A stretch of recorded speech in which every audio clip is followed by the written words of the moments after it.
بسم الله الرحمن الرحيم الحمد لله رب العالمين والصلاة والسلام على سيدنا ومولانا محمد وآله وأصحابه وأزواجه وذريته أجمعين.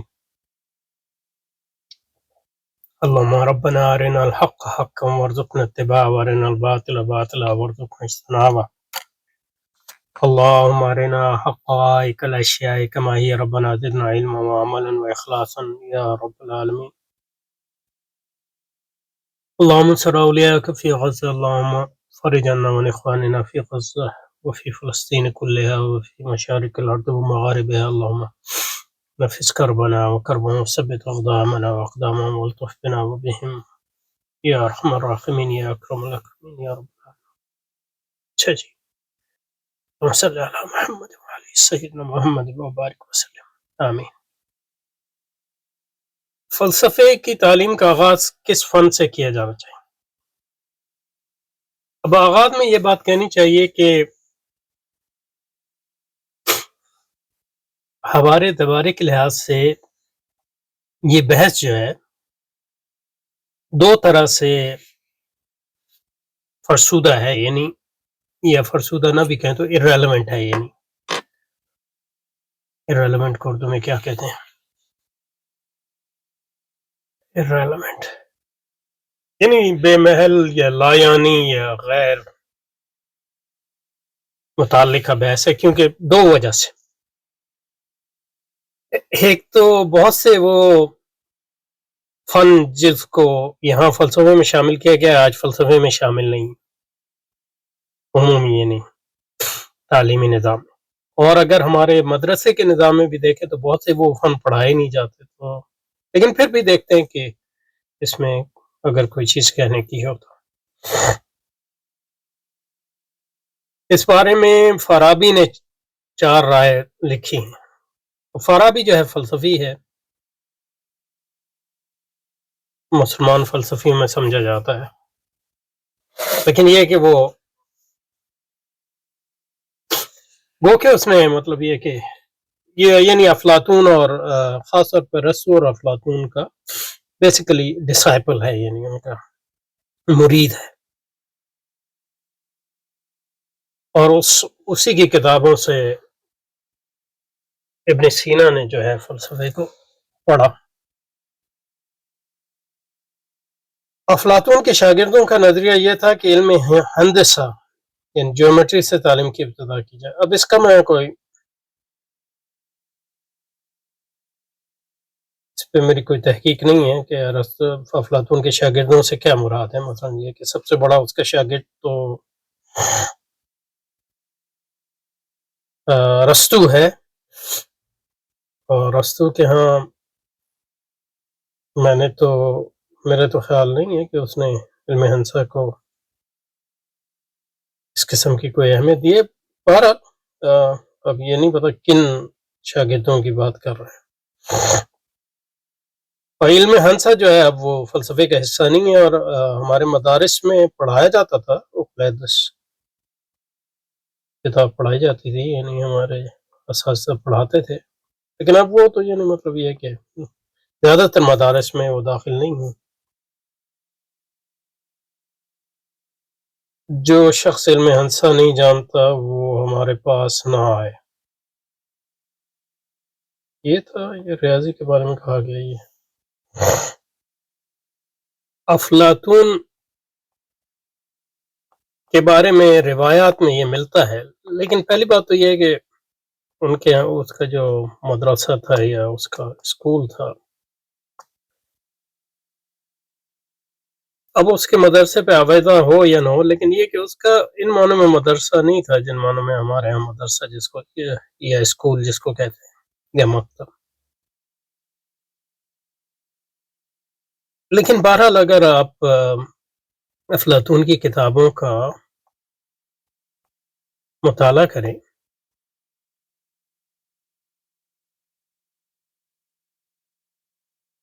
تو اس میں ریاضی کی اہمیت، اور ریاضی میں جو ہے ہندسہ بھی شامل ہے، احیاں ہے، اس میں کوئی شک نہیں. تو مثلا یہ کہ افلاطون ارسطو کے ہاں ریاضی کی یعنی وہ ریاضی بات کرتا ہے لیکن ریاضی کی وہ مرکزیت نہیں ہے جو افلاطون کے یہاں ریاضی کی مرکزیت. تو اس لحاظ سے جو ہے اس کے تعلیمی نظام میں بھی اس کی اہمیت ہے. لیکن اصل جو سمجھنے کی چیز ہے وہ یہ کہ کیوں وہ ریاضی کو اہمیت دیتا ہے. اس سے پہلے جو چیز سمجھنے کی ہے اس کا ریاضی کا نظریہ کیا ہے، کیونکہ اسی سے سمجھ میں آئے گا کہ کیوں وہ ریاضی کو اہمیت دیتا ہے. سمجھے نا یہ؟ تو جو ارسطو کا نہیں افلاطون کا فلسفہ تعلیم ہے وہ آپ کو ملے گا کئی کتابوں میں، مطلب لیکن ریپبلک میں خاص طور پہ، جس کو اردو میں جس کا ترجمہ جمہوریہ کرتے ہیں،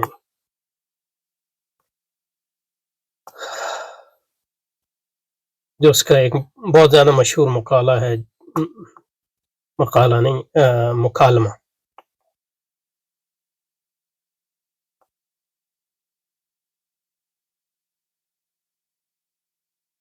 اور مکالمہ یعنی طریقہ مکالمہ جو ہے جس میں اس کی ساری کتابیں ہم تک پہنچی ہیں، وہ ایک گفتگو ہے، مکالمہ ہے مختلف فلسفیوں کے درمیان. اور اس کو قدیم یونان میں ڈائلیکٹکس کہتے ہیں. اس کا مطلب یہ ہے گفتگو ہے، اور اسی کا ترجمہ جو عربی میں جدل ہے. میرا خیال ہے اس کا اگر آپ اس کا اشتقاق نکالیں تو وہ بھی شاید ڈائلیکٹکس سے ملے.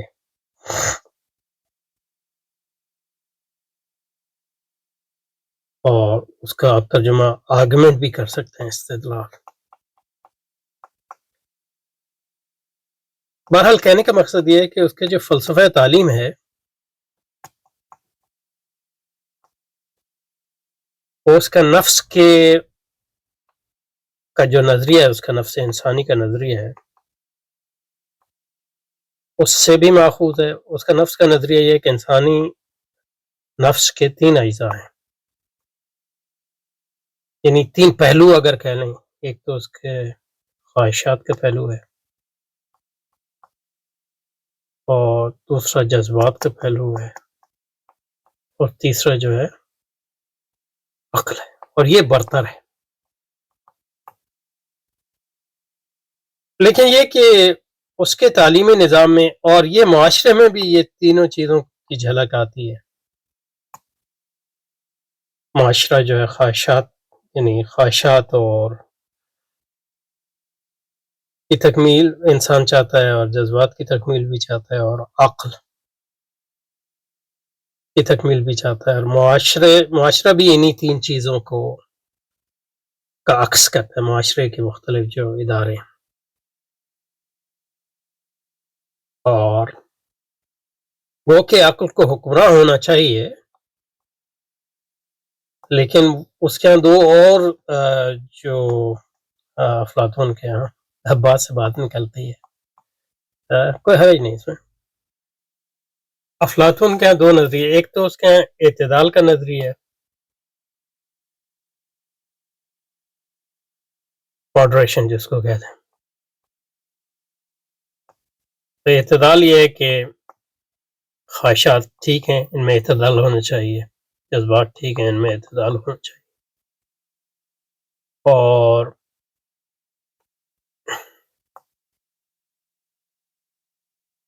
عقل میں بھی اعتدال ہونا چاہیے، ان معنوں میں کہ وہ جذبات کا حق نہ چھینے اور خواہشات کا حق نہ چھینے، اور حد سے نہ بڑھے. آئی گیس دوسرا نظریہ اس کے ہاں جو ہے وہ عدل کا تصور ہے. عدل کا مطلب اس کے ہاں توازن ہے، بیلنس. اور توازن ہے، توازن اور عدل کا اس کا تصور جو ہے توازن پہ مبنی ہے، ان معنوں میں کہ عدل کا مطلب یہ ہے کہ ہر عقل کو اس کی جگہ پہ رکھا جائے، اور جذبات کو اس کی جگہ پہ رکھا جائے. ہر ایک کا ایک مقام ہے، اور اسی مقام کے مطابق جو ہے ان کو اور معاشرے میں بھی جو مختلف لوگ ہیں، کچھ لوگوں میں خواہشات زیادہ قوی ہوتی ہیں، یعنی اور ان کی عقل کمزور ہوتی ہے، جذبات، تو وہ نیچے کے لوگ ہو گئے. جذبات جن کے زیادہ ہوتے ہیں تو ان کو کہتا ہے فوج میں شامل کریں، اور عقل جن کی بڑھیا ہوتی ہے تو ان کو حکمران ہونا چاہیے، فلسفی ہوتے ہیں وہ. اور یہ ایک لحاظ سے جو ریپبلک میں ایجوکیشنل سسٹم ہے، فلسفہ تعلیم ہے، وہ اس کا بڑا اثر ہوا تھا 19ویں صدی میں برطانیہ. اور یہ جو ان کی بیوروکریسی ہے وہ کسی لحاظ سے جو ہے، اب کوزل یعنی اثر کی تو بات نہیں کر سکتا، لیکن یہ کہ اس زمانے میں جو ان کے مفکرین تھے انہوں نے بیوروکریسی کے جواب میں ایک افلاطون کی کتاب جمہوریہ یا ریپبلک میں جو فلسفہ تعلیم ہے اس کو بنیاد بنایا تھا. اس میں ایک لیکچر سے بڑے مشہور جو ہم نے پڑھے تھے بچپن میں، وہ فلسفی تھا برطانوی، اس کا نام تھا، اللہ بھلا کرے آپ کا، اگر آپ کو انگریزی آتی ہو تو یہ لیکچرز ہیں آن دا ریپبلک آف پلیٹو کی ریپبلک. اور اس کے بنیادی طور پہ جس چیز کو اس نے ہائی لائٹ کیا ہے وہ اس کا فلسفہ تعلیم ہے، اور اس کا نام تھا نیٹل شپ. یہ اس کا سر نیم ہے، لیکن یہ ہے کہ اس کا نام رچرڈ نیٹل شپ میرا خیال ہے.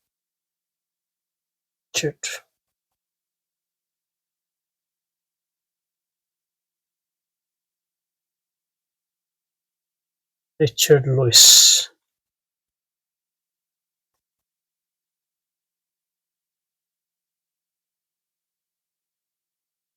یہ پیدا ہوا تھا جناب آپ 1864 میں. یہ رچرڈ 1945 میں مرا ہے،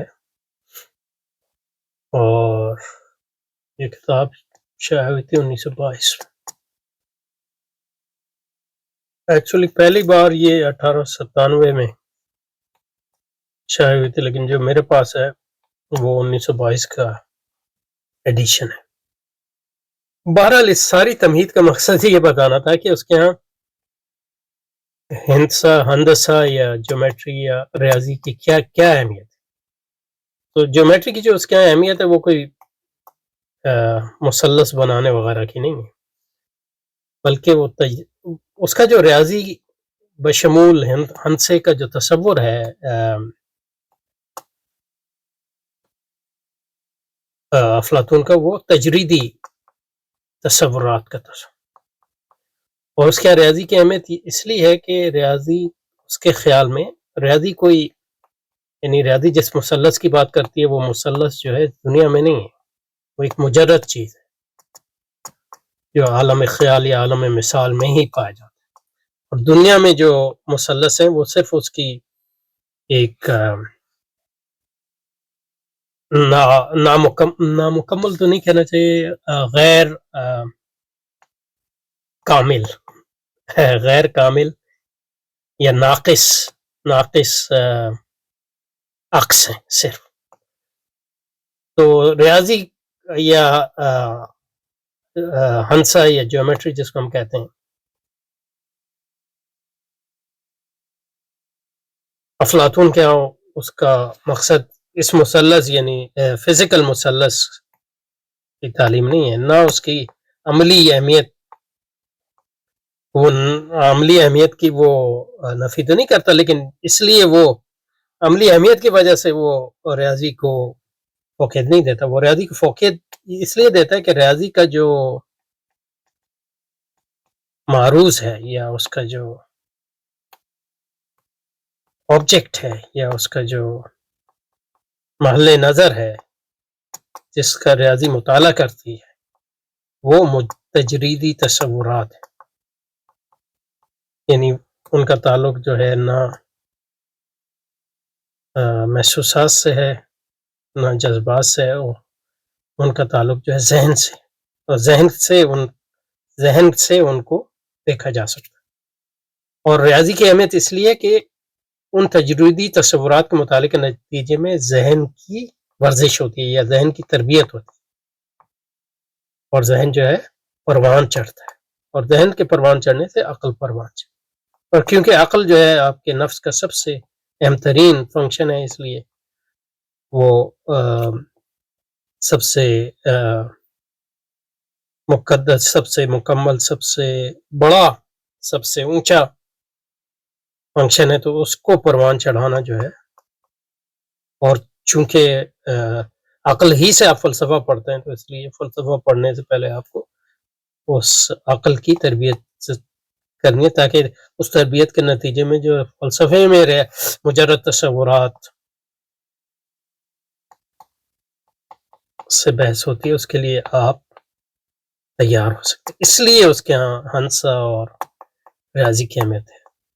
تو یہ ٹھیک ہے کہ اس کی اہمیت ہے، اب اس کے مدرسہ تھا یا نہیں تھا، یا اس کے باہر یہ لگی ہوئی تھی نہیں لگی ہوئی تھی، لیکن یہ بات درست ہے کہ اس کے ریاضی کی بہت اہمیت ہے، لیکن اس کا ریاضی کا ایک خاص تصور ہے۔ مثلا وہ ریاضی کے عملی تصور کی بات نہیں کر رہا، یعنی اپلائیڈ ریاضی کی بات نہیں کر رہا،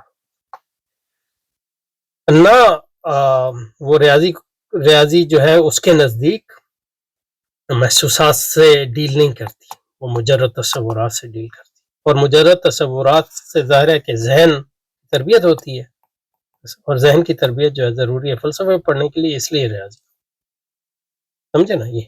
اور ریاضی میں جو ان کے وہ کہ اوکلیدس جو ہے وہ افلاطون کے بعد لکھی گئی، لیکن یہ کہ اوکلیدس نے جو کتاب لکھی تو وہ پرانے زمانے میں جو چیزیں پڑھائی جاتی ہیں انہی کی بنیاد پر لکھی، تو جو اوکلیدس میں لکھا گیا ہے وہ افلاطون کے زمانے میں بھی موجود تھا اور پڑھایا جاتا تھا۔ تو اوکلیدس کی اہمیت اس لیے بھی ہے کہ اوکلیدس سے جو عقلی منہاج ہے وہ بھی سمجھ میں آتا ہے، جس میں اس طرح آپ بدیہی اور نظری تصورات کے کو ملا کے جو ہے پھر وہ نظریات بناتے ہیں، اور ان کو ان کے پروف، یعنی ان کو پروف کرنا، یعنی ثابت ٹیکنیکل معنی میں، یعنی کسی چیز کا ثبوت دینا، کسی چیز کو عقلی بنیادوں پر استدلال کی لڑیوں میں پرو کر قضایا سے نتیجہ اخذ کرنے کا جو منہاج ہے وہ اوکلیدس میں موجود ہے، وہ منہاج بھی اہم ہے، وہ منہاج جو ہے فلسفے کے لیے ضروری ہے، اسی بنیاد جو ہے بعد میں جو ارسطو کی منطق ہے وہ اسی بنیاد پہ جو ہے اس کی بنیاد رکھی گئی۔ تو یہ ساری چیزیں فلسفے کے لیے ضروری ہیں، اس لیے ریاضی کا پڑھنا جو ہے ضروری ہے، نہ کسی اور وجہ سے۔ حضرت نے پتہ نہیں اس کی وجہ بتائی کہ نہیں، لیکن یہ کہ کافی ہے، اس کو حضرت کی عبارت دوبارہ پڑھتے ہیں اور پھر اس پہ رکھتے ہیں انشاءاللہ۔ ٹھیک ہے، تو افلاطون کے شاگردوں نے نظریہ دیا کہ علم ہندسہ سے تعلیم کی ابتدا کی جائے، ان کی دلیل یہ تھی کہ افلاطون کے مدرسے کے دروازے پر ہی ہے۔ یہ کوئی دلیل نہیں ہے کہ اس کے دروازے پہ، دلیل وہ ہے جو میں نے آپ کو بتائی، اگر کوئی دلیل تھی تو۔ سبحانک اللہم وبحمدک، نشہد ان لا الہ الا انت، نستغفرک ونتوب الیک۔ صلی وسلم علی سیدنا و مولانا و حبیبنا و شفیعنا و طبیب قلوبنا محمد و آلہ و صحبہ اجمعین برحمتک۔